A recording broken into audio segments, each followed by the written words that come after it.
At How It's Made, we pride ourselves in showing you the nuts and bolts of how everyday items are made. So it's about time we visited a real nuts and bolts operation. We sure couldn't do without these tiny but essential pieces of hardware. If only they weren't so darn easy to lose. Nuts and bolts are made from what's called steel wire rod. After spending up to 30 hours in a furnace to soften it enough to be worked, the wire rod goes into a bath of sulfuric acid to remove any rust particles. It's rinsed in water, then coated with phosphate, a chemical compound.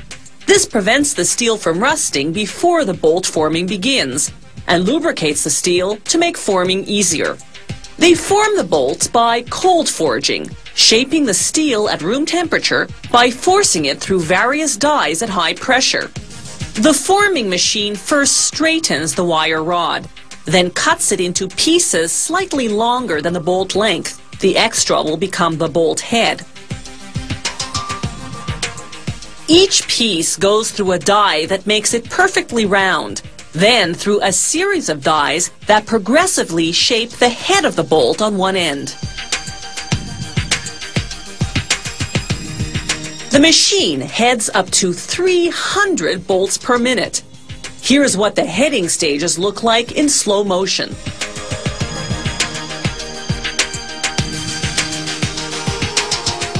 This die creates a slight collar. The next one turns it into a round head.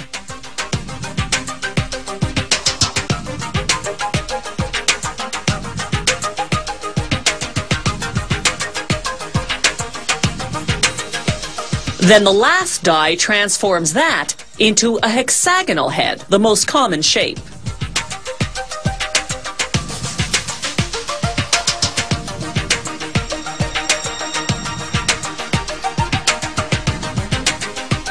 Next, the machine forms the opposite end of the bolt. A tool called the pointer shapes the bottom of each bolt, creating what's called the chamfer, the part the nut catches onto. Here's the bolt before and after the chamfer. The bolt needs threads to enable the nut to screw onto it. Once again, they use the cold forging method. High-pressure rollers press in the thread pattern, as we see here in slow motion.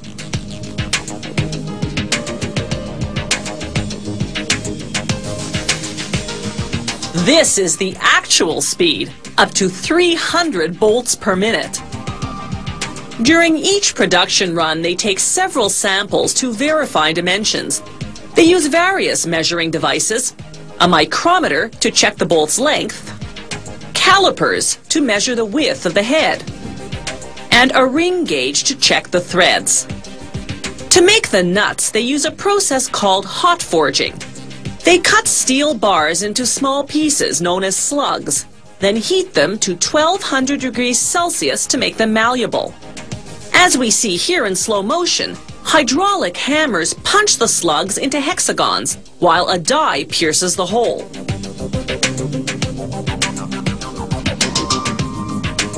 Then a tool called a tapper drives into the hole to cut the threads. That black liquid is a lubricant oil to minimize the wear and tear on the tappers. The nuts and bolts now go into an oven at 870 degrees Celsius for about an hour. This gives them the required strength. Then a rapid cooling in oil for 5 minutes solidifies the steel's internal structure. By now, the steel is hard but brittle, so they heat the nuts and bolts for another hour. This removes their brittleness, yet maintains their strength.